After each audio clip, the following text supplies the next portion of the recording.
Good morning. I'm going to call to order this meeting in the Monroe County Board of Commissioners. It is Thursday, July 10th. And I will note for the record that all three commissioners are here and present in the Nat U Hill Room. And we'll begin with our public statement read by Commissioner Madeira. If you would, please. We, the Monroe County Board of Commissioners, renew our commitment to welcome and protect the rights of all people, regardless of age, race, color, creed, disability, sexual orientation, gender, gender identity, marital status, economic status, and national origin. And we affirm the right of every person to live peacefully and without fear. And we will fight and resist at every step discrimination and harmful policies, whatever their source. We believe in diversity, equity, inclusion, and belonging. We also stand in support of our county public school systems, both RBB and MCC-SC. All right, thank you so much. Next on our agenda, we have departmental updates. We'll begin with the Health Department. Good morning, Commissioners. As of June 28th, COVID wastewater concentrations are very low, according to the CDC. We are monitoring a new COVID variant known as XFG. This could also be referred to as stratus. So one of the most common symptoms includes scratchy or raspy voice. It does not appear to cause more severe illness, and symptoms tend to be mild to moderate. We do still have free COVID tests available. Individuals can walk in Monday through Friday from 8 a.m. to 4 p.m. to receive those tests. And our public health clinic has vaccines available for all ages. You can call 812-353-3244 for an appointment. All right, thank you so much. Comments or questions, Commissioner Jones? No, I don't. Commissioner Madeira? No, thank you. All right. I don't have any either. Is there? I'm going to move that nameplate. I can't actually see. Yeah, TV's not where it should be, so everything's kind of off today. That's all right. That's okay. It's okay. You can't see it behind the TV anyway. Just leave it. It's fine. You don't need it. Yeah. No worries. I will have an identity crisis later, and we'll call you. All right, thank you so much, Ms. Kelly. Next we have Stephen Miller from Veterans Affairs.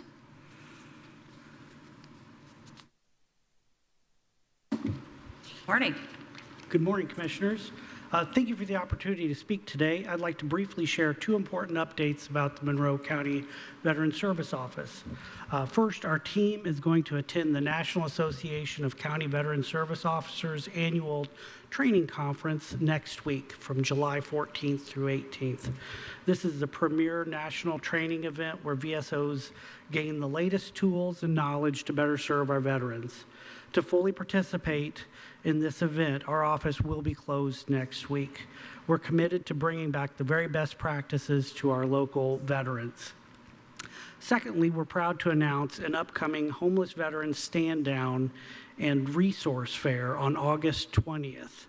That will be from 10 a.m. to 2 p.m. at the Monroe County Convention Center. A stand-down event offers homeless and at-risk homeless veterans immediate access to housing assistance, health care, employment assistance, VA benefits, and more, all in one place, all in one day. This will be a meaningful outreach event, and it's going to be focused on restoring dignity and stability to our veterans who are in that position. As soon as we have flyers and promotional material, we are going to get that out to you and the public so that everyone's aware of this incredible event.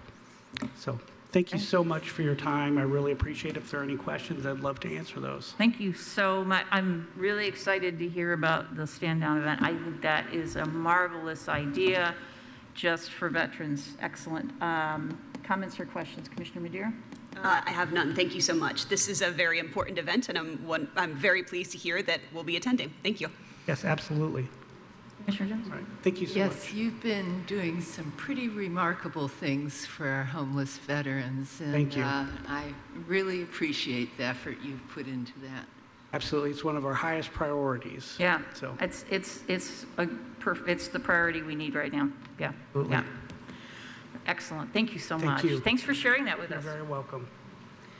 All right. Any other departments have an update for us? You may come to the podium or raise your hand on Teams.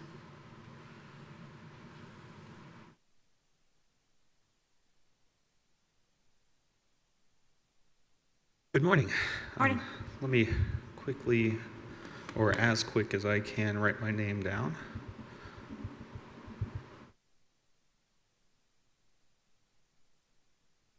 Very happy to be here today. I don't want to spoil kind of the highlights that will be touched on in just a moment, but I'm going to talk about some of our achievements in our GIS program and working with Indiana Geographic Information Council. And I was going to kind of just give you a quick, brief history and mission of what is more commonly referred to as IGIC.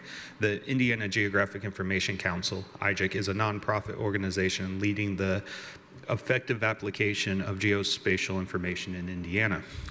Just a brief history: in 2007, IGIC efforts with the state of Indiana passed legislation to create the Geographic Information Office. Also, that led to the first appointment of the Indiana Geographic Information Officer, which is in the Indiana Office of Technology. Also, IGIC submits a data integration plan, which allows guidance for what is going on in that space across the state. They also do a data harvest, so like road center lines, address points, and everything, which is kind of critical for dispatch and first responders to get to the right location. And it's pretty awesome. We received a Platinum Star this year with the work of our GIS team. Also, they provide an annual conference, and in 2025, they'll touch on that in a second, we were recognized, but I had the opportunity with the support of the commissioners and council with creating a training fund to send someone in like the parcel management space in the auditor's office, the PLSS space within my office, and of course, I also have the opportunity with that training fund, which is a little separate, to send someone within the health department to get some more formal education in GIS, because they're doing some pretty incredible things. And with that said, I was just going to introduce John Baton, our GIS coordinator, and he brought along one of his colleagues, and I'll let him touch on kind of why we're here today. Hey, Commissioners. I'm John, Perry Township, Monroe County, Sherwood Oaks neighborhood. This is our GIS technician. Irina Valentine-Bullen. Yeah, and you guys have already submitted a press release and everything like that, but just coming to showcase that we are back-to-back GIS champs. So we won in 2024 as well as 2025. 2025, we were recognized as the county award for our live election reporting that we did in conjunction with the election board and TSD. And so just kind of coming to showcase this. We are hoping to start doing this kind of more regularly. We're working on a lot of cool projects across the county, working with a variety of departments and kind of doing innovative stuff. And so it's been really neat to be recognized for this, and also to have the support of the council, the commissioners, and TSD. So yeah, with that, thanks. Congratulations. Signing in, sorry. Oh, that's okay. And you worked so hard on that effort to get people notified about broadband, and then we lost all the funding. Oh, yeah, for sure. Yep. That was terrible. That was terrible. But I wanted to thank you again for that. So. Yeah, I mean, these are all learning experiences too. So every project we do, whether it's successful or not, right, it helps us kind of learn a new skill. So, yeah. And the really cool thing about this, and as Tron said with IGIC, was that we showcased this at IGIC, and it's getting other counties on board, showing them that they have the tools already available to them to be able to do the same thing that we did, right? So it's trying to encourage other counties to do the same type of thing. So yeah, there must be some incredible projects at that conference in general that a lot of cross-training and learning goes on. on, so that's really cool. Yeah, for sure. Very neat. Great. Thank you so much. Yeah, thank you. you. I guess I'd just take this opportunity to say that what we do in the GIS division is meant to assist the entire county. So if someone has some thoughts related to how maybe they could display their data, create data visualization, or if it's just data itself, please contact us. Work with John and Irina. We'd love to assist you. I think our goal is to continue to get the word out and expand at a pace that we can keep up with. And I'm just excited about this opportunity because as we create more services for the public, more services for the county, it's recognized more broadly and people keep coming to us, and sometimes it doesn't even have geographic locations tied to it, and it's just data transparency and data visualization. So, thank you. Thank you. Any other departments have an update to offer us?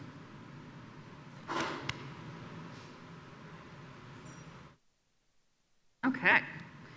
All right, seeing none, we'll now move on to the next agenda item. The next agenda item is public comment. Public comment is time reserved for items not on our agenda. We ask the public to limit their comments to 3 minutes or less and to please share their name and county of residence. If you have a public comment, you may raise your hand in Teams or come to the podium.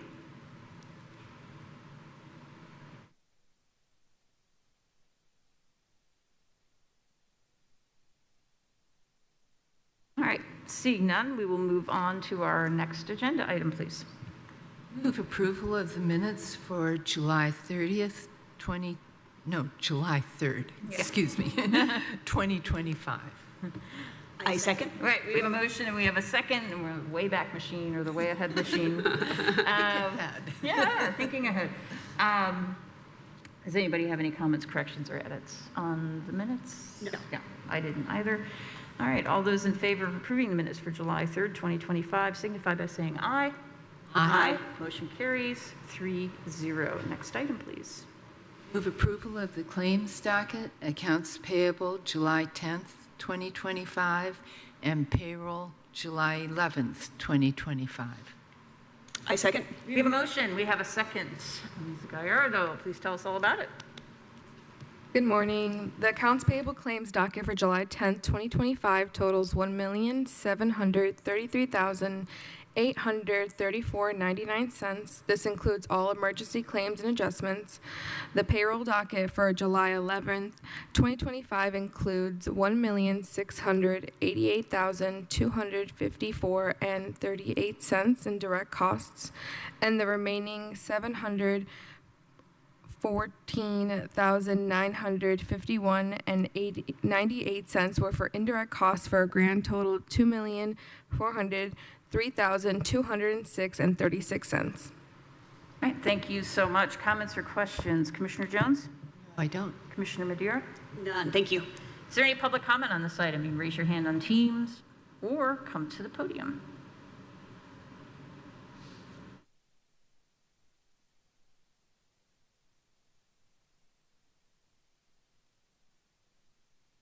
Done. All those in favor of approving the claims docket, accounts payable July 10th, 2025, and payroll July 11th, 2025, signify by saying aye. Aye. Motion carries 3-0. We do not have any reports today, so we will go ahead and move on to new business, please.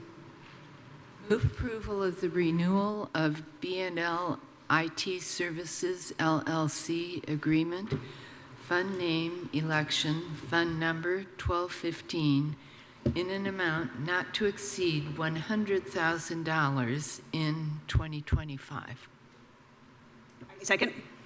All right, we have a motion and we have a second, and I'll note that the contract also extends into 2026 for costs not to exceed $250,000, with the total contract not to exceed $350,000 for 2 years. Thank you, ma'am. Good morning, Commissioners. My name is Kylie Ferris, and I currently serve as the election supervisor for the Monroe County Clerk's office. On behalf of the Monroe County Clerk, I am representing respectfully requesting the commissioners approve of the contract with the BNL IT services. This is a 2-year contract that will expire on December 31st of 2026. The contract has been reviewed and revised to add issues, concerns that were raised by both the commissioners and the election board. At the last election board meeting, the board voted a unanimous vote to proceed with the updated contract. Owner Robert White and members of his team have provided IT support for Monroe County election for more than a decade, and the election and management IT services their IT services render and have been approached. Mr. White has generously agreed to attend virtually, so if you do have any other questions for him, he is available. And with that, I am happy to answer any other questions that you may have. Thank you so much. Comments or questions? Commissioner Madeira? I have none, thank you. Commissioner Jones?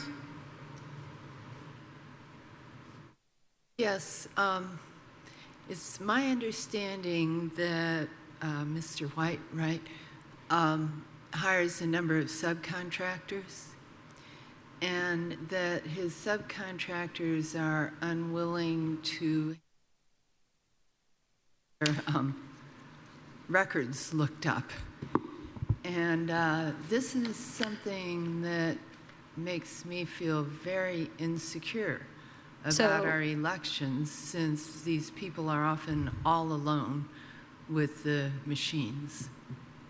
These individuals are working under Bob, and it was actually Bob's suggestion that he did not feel that it was necessary for his subcontractors to undergo the background checks, as our poll workers do not have to go through the background check. And these poll workers are with equipment on election day, and the individuals who are working on election day, who you're talking about, the subcontractors, are also in the same building as these individuals. Thank you for that. Election day is a bit different because, you know, nobody's left alone with the equipment. And I think the issue is with, you know, data updates, battery charging, the single person kind of utility that's outlined in the contract. Ms. Turner King is here, and I wonder if Ms. Turner King, if you could shed some light on this issue and what's going on with it. So there was the proposal to add background language for the subcontractors, and that language was not amendable to the vendor. Do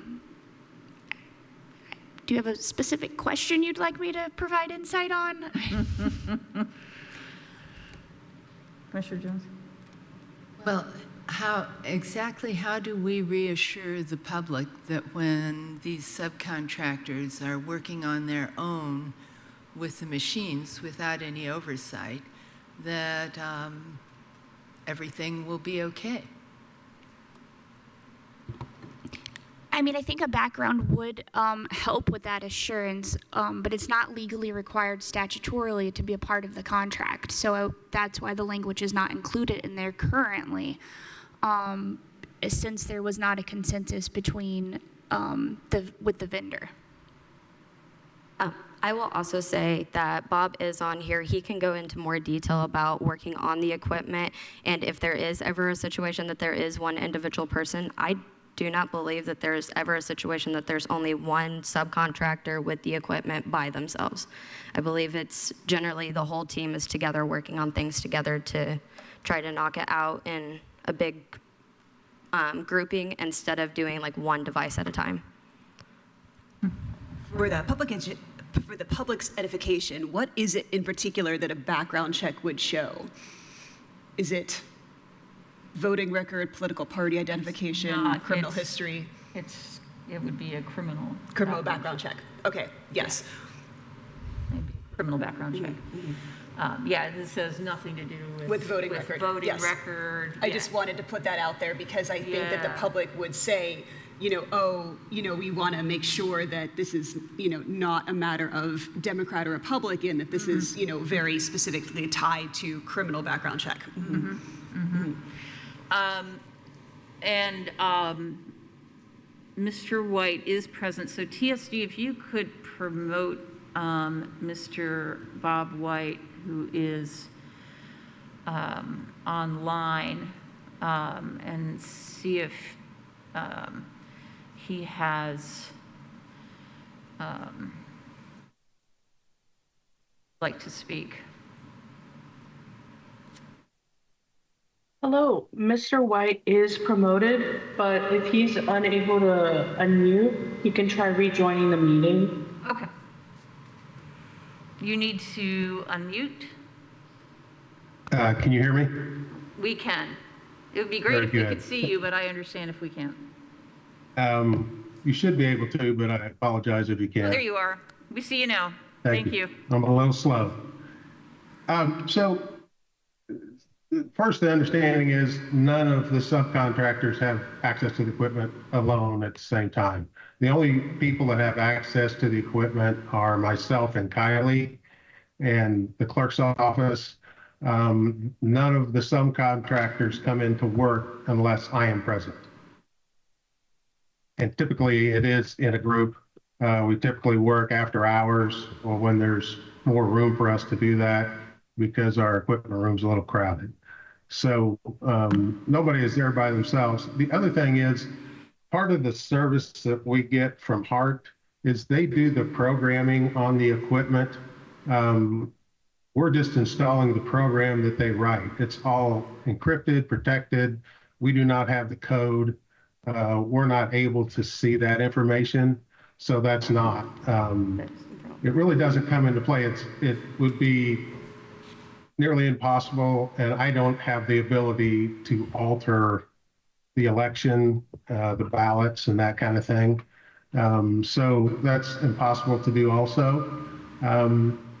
So as far as background check, my thinking on that was that we don't do a background check on our poll workers who have a lot more opportunity to influence a vote in some way as they work directly with the voters. I had submitted to Molly that I'd be more than happy to do a background check as the owner of the company. That doesn't bother me one bit. And I'm sure that if it were absolutely a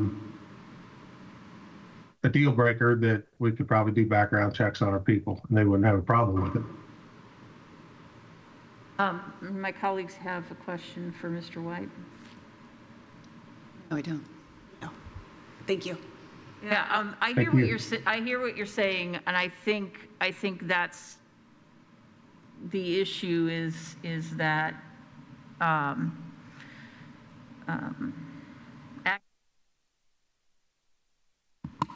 access to the actual voting machines. Obviously, ballots,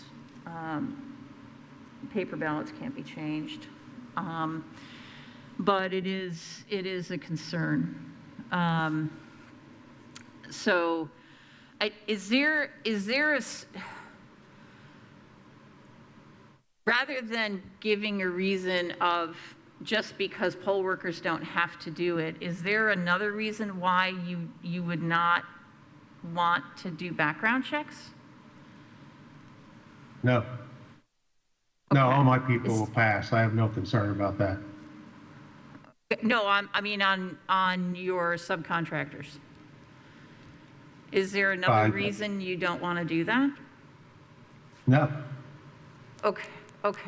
So. No, it's just another step and expense, quite honestly, that we've not done for 11 years. And it would seem to me that if it's that important for subcontractors that are never alone with the equipment and can't alter any information, that then we would also do it with our poll workers who also have that same ability. Yeah, I think it's just because this is about the election and election security and doing everything we can to assure the public that their vote will count when the time comes, and that there can be no question, right? We don't want this coming back in May of next year, June of next year, fall of 2026, and somebody goes, oh, I don't think that election, because now it's been raised, right? This issue's been raised. That somebody will come back and say, I think these machines were tampered with, or I think this happened. So at this point, it's now in the public domain that you don't want to have your subcontractors, they're not your employees. If they were your employees, I think I would feel differently about it. But subcontractors are subcontractors, and they come and go. And that's the beauty of a subcontractor as a business owner. But as county government, I worry that the public will perceive this as a potential gap in election security. And I really, I implore you to please reconsider this, because we can get this added to the contract and do an approval today, if you're willing, with that modification. But I just don't see how I can support this, because I would feel terrible if something happened and I said, well, we got assurances that it's okay, or I don't want to go to the expense. So I don't know how you all feel. Pretty much the same. What are your thoughts? I'm curious about how much of an expense it would add. I mean, when we're talking about subcontractor employees, how many people are we talking? About 20. 20. 20. 20? Yes. So the average background check costs around $10 to $15? Criminal I'm background unclear. check? I've never ran one. Never had one before. It seems a pretty negligible expense for peace of mind, I guess. So I'm willing to do that. I don't have a problem with that. I can do that. Okay, all right, great. Thank you, thank you. So, Ms. Turner-King, we would... So if Mr. White is amendable to such, I will just re-add the language from the draft, and I can do that right now. It's the same language that was emailed to you previously. Is that language acceptable? Well, there are two pieces to that last one. Are you going to add both pieces or just the background check? There are two pieces. So the first bit was the background check, and then the second bit is restrictions that apply to poll workers on the day of election, that if they meet within one of these categories, they would not be able to work for a poll worker, such as a person who has property better waged on the results of the election, a person who's a candidate to be voted on for during the election for which they're running. So the second bit is the statutory language that is applicable to election workers. So I guess, am I adding just the background language or both? Both, please. Yes.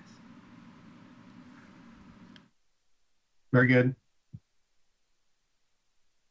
I'm good with that. Okay, thank you. Thank you. Okay, so essentially, Ms. Turner-King has read into the record the modification to the renewal contract for B&L IT Services LLC agreement. I'm going to go ahead and make a motion to amend that contract as outlined by Ms. Turner-King. I accept the amendment. All right. So, I second. And it can, let's see if there's any public comment on the amended motion, or the motion to amend, sorry, on the motion to amend. Thank you, Mr. White. I knew we'd get there. Thank you. All right, I don't see any public comment. So we'll come back for a vote on amending the renewal of B&L IT Services LLC agreement. All those in favor signify by saying aye. Aye. All right, motion carries to amend. I've also displayed it on the screen. Oh, look at you. Thank you. Tech genius. I remember this from before, but I can't read it because it's so small. Okay. Thank you for that. All right, Ms. Ferris, did you have anything else you wanted to add? No, I should be good. Thank Okay, you. thank you. All right. Any public comment on this amended motion? Raise your hand on Teams or come to the podium.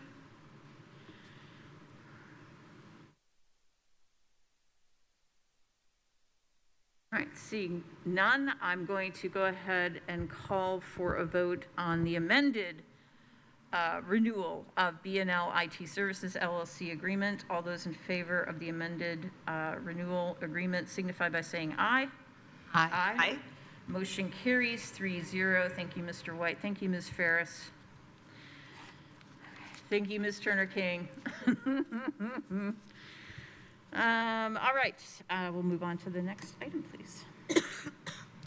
Move approval of the NDOT agreement for Eagleson Bridge number 922 replacement, fund name Cumulative Bridge, fund number 1135, in an amount of $976,146 for the local match. A second. We have a motion, we have a second. We have Ms. Ridge joining us. Good morning. Good morning. So the letting for this project is scheduled for January for a construction season of 2026. It's funded through NDOT. It is on the IU campus. We took ownership over this bridge a couple years ago in coordination with an agreement with NDOT. I believe for maybe federal aid reasons, the IU was not able to go through the process for NDOT to be able to cover the cost. So Monroe County worked it out to become the project manager and then accept the bridge when it's replaced. Also, in doing that, they, NDOT at the time, gave us the funds for the construction of the Karst Trail project extension, which was approximately $2.4 million. So Monroe County actually came out over $1 million to the good on this. IU did donate the right-of-way for this project, saving us more funds there. So that's how we became involved into this project. Excellent. Thank you so much. Comments or questions? Commissioner Jones? No, I don't. Commissioner Madeira? No, thank you. I'm glad you mentioned where that trade came in at because I couldn't remember if it was Bicentennial Parkway or Karst. This is just a testament to the skill of Ms. Ridge and her staff. So this is, NDOT is putting $3.9 million into this bridge replacement. And it looks like we're out almost $1 million, but actually we are ahead. And I really appreciate how hard you work day to day to make this magic happen. So thank you so much. And I'm sure IU will be happy. Is the construction timed for the school year? So we have had continuous meetings with, IU is very involved. City of Bloomington is very involved. It's city streets, county bridge, IU campus. So we've worked out, we met on site last month. I believe there was 25 of us that from utilities to IU to City of Bloomington and Monroe County representatives, working out the schedules of when there will be closures, because it also upgrades the intersection just to the north at this location. So there's a lot of variables involved, but there's been a lot of coordination and working with IU and football weekends and graduations and all of those things. So we are definitely taking all of that into consideration. Excellent. Thank you so much. Comment on this item?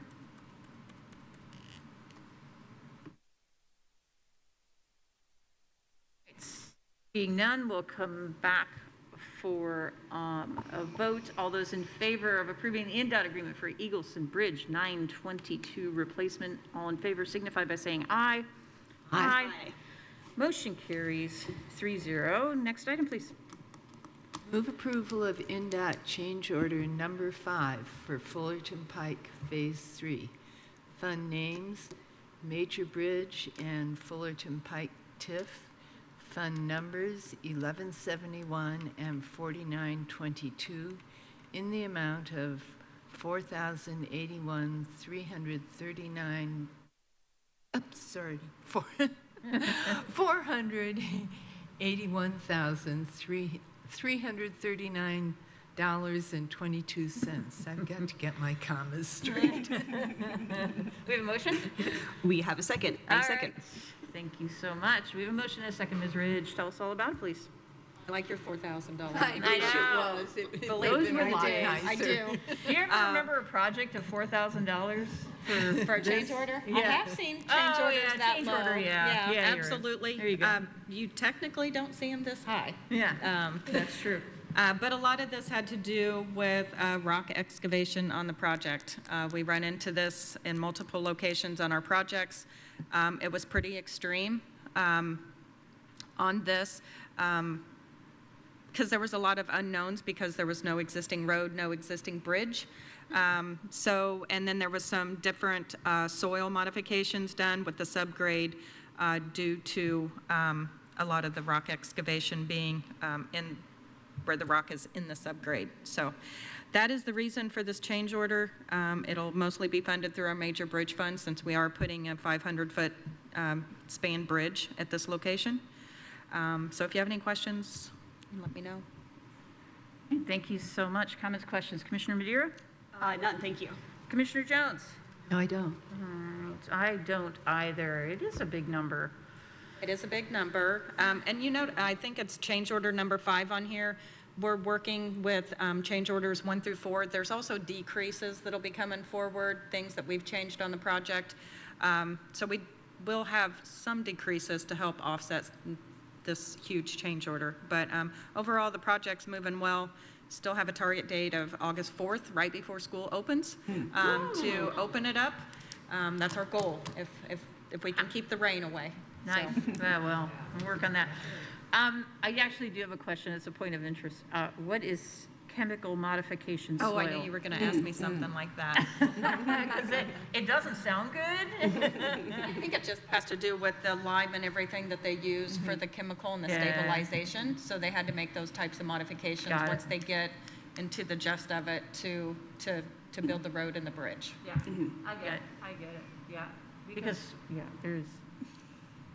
we had to talk about sand yesterday, so It sounds so sinister. It is amazing. Okay, thank you so much. All right, let's see if there's any public comment on this item. Raise your hand on Teams or come to the podium.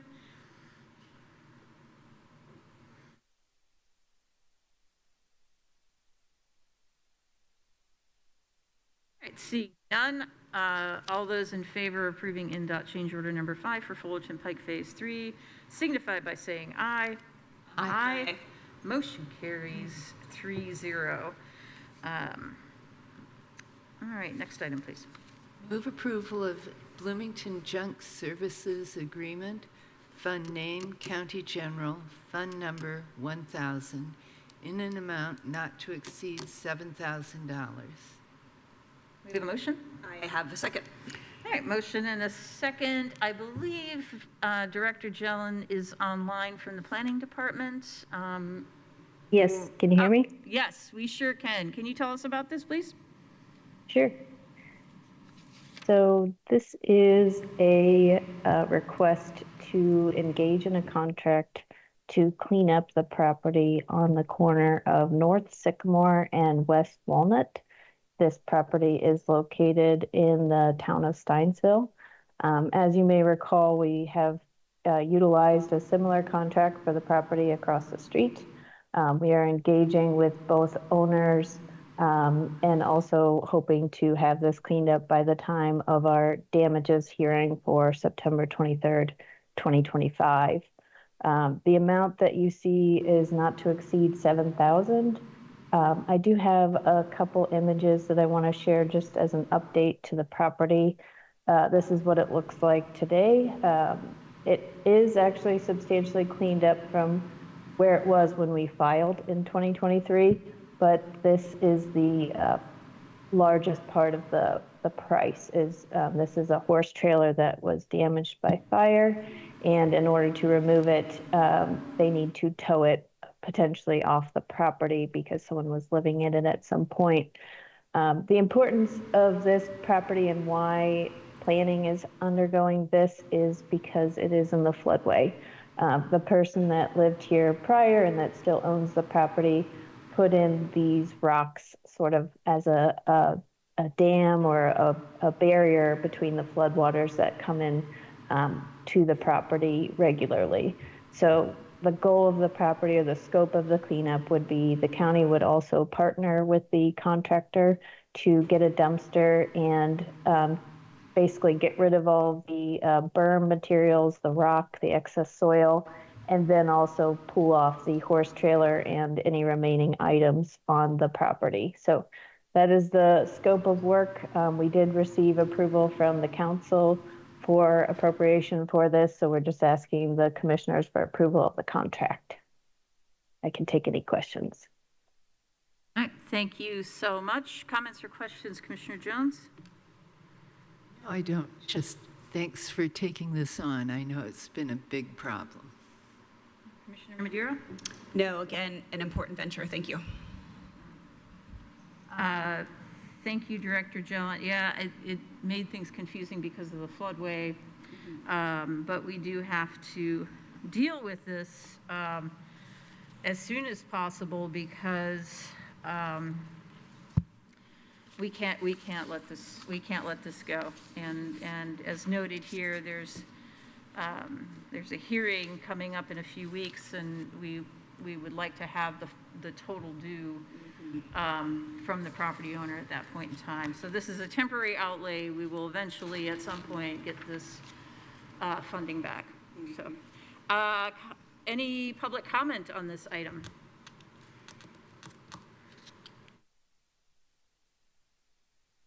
Teams or come to the podium.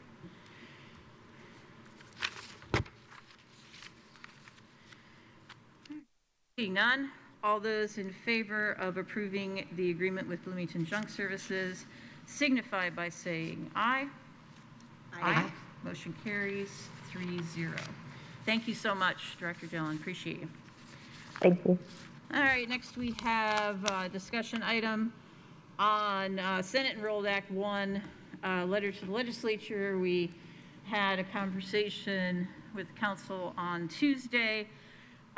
We have since had a conversation with the folks who help us communicate with our legislators. One thing we do know is that we do need to get the letter down to one page, and Commissioner Madeira's worked on that, so it's the content's the same. But I wanted to see maybe I should preface it with some information. So in June, a copy of this letter was sent to council. It was a draft. The information is essentially the same, just some more background in this letter than that was sent this week to council. We did hear from one council member via email, phone call, something. Angie was contacted. I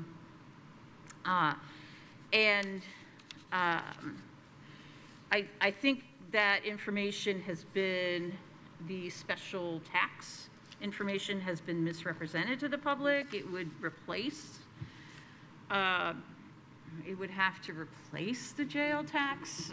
But then there'd have to be a shift in a couple of years once we could use the jail tax. So the council would have to do this. This is not an additional tax. This is the same project. We're not adding gold faucets, gold-plated taps. So I don't want anybody to think that this is like, hey. One of the things that was mentioned as well, not only by this counselor, but also one counselor, not Counselor Hawk, but also at the meeting, was an interest in removing that special legislation. I'm fine with removing that if you all want to do, okay. My concern though is that we also heard from another council member, it's nice to give them options. Well, this doesn't give them any options. This gives the legislature no options except fix the percentage of lit that can be dedicated to a bond, and to allow us, and to get rid of that onerous reauthorization of the lit annually by the council, because bonds need to be sold. And that makes it really tough. It makes it really tough to sell. And we would like to avoid that. So, so one pager will remove this special legislation. I would say I invite the council to give us other options. We'll add it into the letter. I mean, if they can come up with other options, that would be great. Yes, it would. Yeah. Anything else that you want to?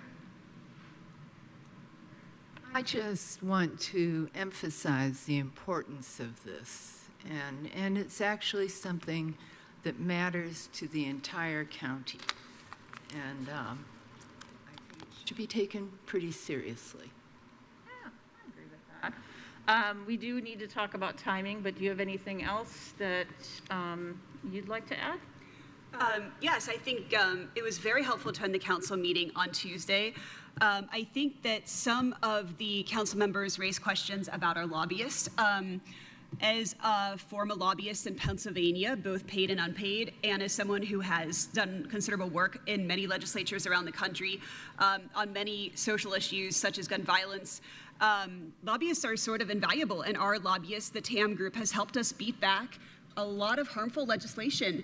And this year in particular, they have been critical in helping us understand and withstand incredibly damaging legislation from the Braun administration, and also just work with our allies in the legislature. So they've just been so helpful in helping the county, and that's not just us as commissioners, but the council, various departments, stormwater, really just across the board. And so I just can't, I can't understate how invaluable their counsel has been.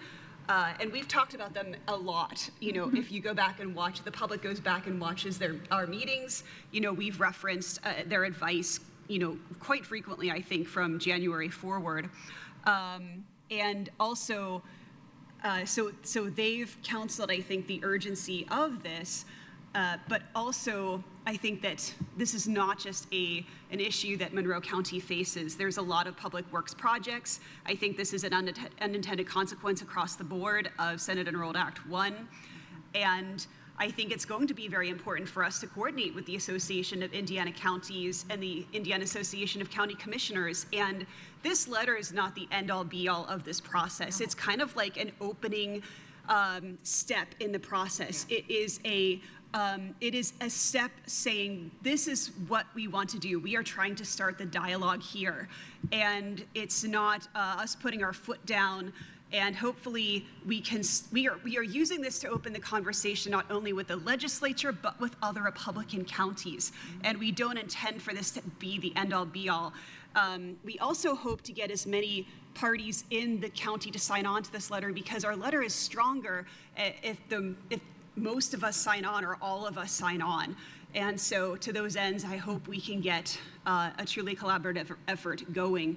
And I think it's noteworthy that we want to get input from as many community stakeholders as possible. And that's not just the Board of Judges and the sheriff and the council, but also the Fraternal Order of Police has reached out, and the Bloomington Metropolitan Firefighters Union, IAFF Local 586 has signaled that they also may be supportive of this project because they see the importance of this. And so, for example, the Bloomington Firefighters has signaled their support because they run emergency and medical calls to the current Justice Building, and they may be willing to sign a letter supporting this petition to the state legislature. Of course, they would need to see a draft before it's sent, but they see the gravity of this project and the need to complete it in a timely fashion as well, because their safety is at stake, and they see inmate safety at stake as well. So.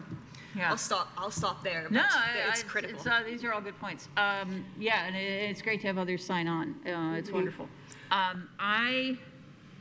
So we did have a conversation with lobbyists, and you know, lobbyists are lobbyists, and sometimes people love them, sometimes people hate them. I think it depends on if you have one or not, and how good they are. But in this case, lobbyists are so helpful for us because they can interpret what's going on. They give us those timelines, deadlines, action items. It would be better to spend your time fighting this than that. And yes, we've brought Ms. Ridgen, Ms. Penna in to various conversations at various times because they were communicating information to the legislators from Monroe County, and our lobbyists help make that happen. So they're a communication tool more than anything. They really are. So, so in conversation yesterday, they said, hey, you know, get it down to one page. So we're going to do that. It sounds like we've agreed to get rid of the special legislation request. That's fine. And again, council, if you have anything you want to add, please do. Please do. I don't know. I think the thing that concerned me about Tuesday night was that it wasn't really a conversation. I mean, there were questions, which is great, happy to answer questions, but I don't know when this is going to get done. And that worries me because we've been advised to get this done by the beginning of August. So I don't know. Certainly we can be available for the July council meetings. That'd be what, the 22nd? We can be available for that. If they want to talk through the letter, we'll send them the updated short draft. We're going to add some information bits to it so that if a legislator is really interested, they can see everything in one page, but then they can get the details elsewhere. And we're going to talk through that. But we really need this done, hopefully, council, dear council, at your meeting in your first meeting in August, that you could vote on this. And so however you want to have that conversation, we can do that. But it seems to me that we really did try the public meeting side, getting the letter to the council, a draft, it was a draft, before their June 17th meeting. And then we were taken off the agenda for that meeting. We came Tuesday and we're told, hey, we just got this. Well, really, you didn't just get that. I think the issue is, yes, we're going to have to keep modifying this. We need to keep modifying this, but we need to move forward as quickly as possible. Legislation needs to get written. The amendments need to get written. And we have a plan. We have direction from our advisors, and we're moving forward. We would much rather move forward with the council, and however they want to organize that editing process, please let us know. We would love to do that.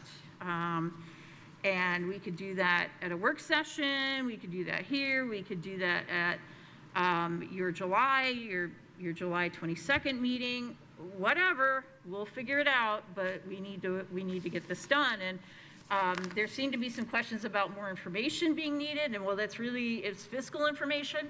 That's something I get, I understand if you want more information. I don't know where you're sourcing that information or that's your business. But I encourage you to get that information and let us know if whatever we can do. We're still here, but we cannot wait. We've been advised to really get this done early August, which puts us at the council's meeting, which is actually the second week of August. That's not very early, but so please, please, please. I know there's a lot going on. There'll be budget work sessions and all kinds of good stuff going on, and let's just get this done. This is, as Commissioner Madera pointed out, this is sort of the hey, we have a problem note and we'd like to talk, and then we're going to talk to them, with them, invite them, meet with them, whatever we need to do, we'll make it happen. So with that, so we have a couple changes to make. We'll get that. We need to let the, if you would, Ms. Purdy, let the sheriffs and the Board of Judges make them aware of our new timeline, and that we will keep sending them updated drafts as we complete them for their comments. But yeah, no, legislature is not meeting right now, but they are going to have to have this stuff written. Yes, please. One of the things that I think is always funny about the way people think the legislative process works is that, you know, if you watch like the Indiana General Assembly website, it says, you know, bills for like 2026 or the coming year. And people think like these spring forth like Venus on the half shell, you know, in January. And they seem to pop up there in all their glory, but that's not really how they happen. And they're being worked on right now. And it's possible to start in October and November, but that's really late in the process. And so if there are amendments, if there are technical corrections, those are the things that sort of come later in the year, like November, December. You know, the big fixes, the big new pieces of legislation, those are the things that are sort of on people's minds right now. And so I think that's why our lobbyists counseled getting started in August. So I think that might be helpful for people to understand. Yeah. Anything else? I don't. Anything else? Not on this matter. Okay, good. All right. Well, we have a plan. We will move on. And I'm sorry, what? We don't usually take public comment on a discussion item, but Councilmember Hawk? Yes. Good morning. Just wanted to run this by you. Perhaps I didn't understand you correctly, but I thought I heard you say that this would not be a new tax if we asked for the special purpose tax. This would not be an additional tax. Is that what you believe to be the case? Because it isn't. It would, my understanding, and Mr. Cockrell can correct me if I'm wrong, but my understanding is it would be a new tax, but it would be one where the council could adjust other taxes so that the end result is the same. But Mr. Cockrell, if you would, please. I think we're dealing with two different time frames. I think we've got the time frame through 2027, where the Income Tax Council controls the income tax. So that would be a different scenario than what you're describing. But starting in 2028, when you know, the bulk of the payments would be made, then it would all be under the county council's control, and they could see how each of them what they would raise and things like that.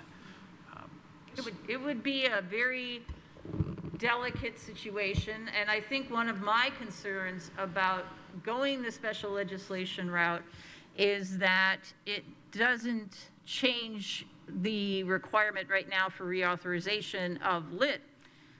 So once that special tax disappeared and we were back to the edit jail tax, et cetera, corrections tax, then we'd still have the same problem of trying to market a bond with this crazy Senate Enrolled Act 1 language that says, oh, you have to reauthorize.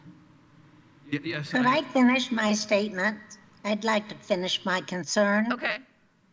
Okay. First of all, the special purpose tax sets outside of the amount of the 1.2 that we will be allowed in 2028 for operational of other county expenses. And that means if we lose property tax revenue, we will be relying on that 1.2 to operate county government. And so the reason why we need to look at some kind of projected fiscal information is how much of the 1.2 will we really need after we see how much of reduction that we might see over time from property tax. Now, we know that if we pass a debt now, it will have to be covered under that 1.2. You understand? And so we need to know how much is going to be left out of the 1.2. We should not move forward and say, well, we'll just ask for the special purpose, because we know that sets outside of the 1.2. It is added on to the 1.2. And I think that if we don't understand that, then we are really not talking with one another and understanding how the money flows. Now, you've got the 1.2 for that. You've got the 0.4 for fire and EMS. You've got the 0.2 for other non-governmental units. And if you're in the city, you've got 1.2 there. But the total of those can only go beyond a certain amount unless you ask for special purpose. But I think it is very much too soon to ask for special purpose until we see the fiscal on the 1.2. And believe me, Representative Thompson knows we're not the only county that says, what are we supposed to do about special projects? And that's already been discussed. Special projects such as jails, such as courthouses, and so forth. So they will be discussing that. But for us to go forward and say we want special purpose, you'll not get the public to say, yes, we want that on top of all of our other taxes. Right. We don't know. We heard that. We heard that comment through Ms. Purdy, and we heard that comment Tuesday night, and we've just agreed to take that off the letter. But if the council wants to offer other options to the legislators, then we would appreciate it if y'all figure out what you want to do with that. Because if you want to give them options, this option actually came from our bond council as a recommendation from our bond council, correct, Mr. Cockrell? It was a joint meeting with our bond council and our financial advisors. So that's where the two options that were in the original letter stem from. Right. We did not magic this out of the air. So, no, we appreciate the comments, Council Member Hawk. But again, we don't typically take public comment on items that are a discussion item. But happy to hear, and so yes, it's been removed. I understand what you're saying. I think there are other considerations as well regarding getting a bond with that reauthorization required as it currently stands in SEA 1. So we'll keep working on it, but I appreciate your attendance today to Councilmember Hawk. It's always good to have you here. But we do need to talk again as a group, I assume, soon, and we're available to do that whenever the council wishes, if you would pass that along. All right, with that, we don't have any appointments today, but do want to remind folks to check through that board and commission list at co.monroe.in.us and apply for any boards or commissions where you can share your time, talent, and wisdom with county residents. And you can fill out the application on our website. Also, on our website is the main calendar on the homepage. And on that calendar, there are 6 different meetings each month where you can speak directly with one of us. Our office hours are virtual, so please join us for those discussions. The Rural Housing Repair Program that started under ARPA continues with the assistance of Bloomington Foundation, so please, if you are a homeowner and need some basic repairs done to your home that you cannot afford, contact your township trustee if you live outside the city or towns. contact your trustee, and they will help you apply. We do have the next blood drives at Ivy Tech, Monday, August 11th, 10 a.m. to 3 p.m., and Tuesday, August 12th, 1 p.m. to 6 p.m. This is in room C130A and B. And again, this is at Ivy Tech. Please go to redcross.org to make an appointment. And we always know that severe weather can happen anytime, anywhere. So we do encourage you to sign up for a resident alert system. It's free service that we provide to every county resident. And it's on our homepage. Just click on the resident alert and let the system know how you wish to be contacted. The phone, text, and or email options are available. Anything else? I'll just say for the record that I'm really reminded this week of the importance of local government and the importance of us as commissioners and council members and the importance of our staff because of the Texas flooding and the role of us all across the United States. And I'm really grateful for the people that I work with and work for. And, you know, just to survey and write Randolph's remarks earlier, the importance of different sources of data. For example, I was reading this morning about NPR had a story about First Street, a climate risk modeling company, and they were talking about how their maps show that 2 times as many Americans live in floodplains as FEMA maps suggest, for example, and the First Street maps show that for example, the entire camps lay in extreme risk areas due to rainfall and flash flooding, where FEMA maps only looked at coastal storm surges and large river flooding. And so it's really important to look at different sources of GIS data and really dig down.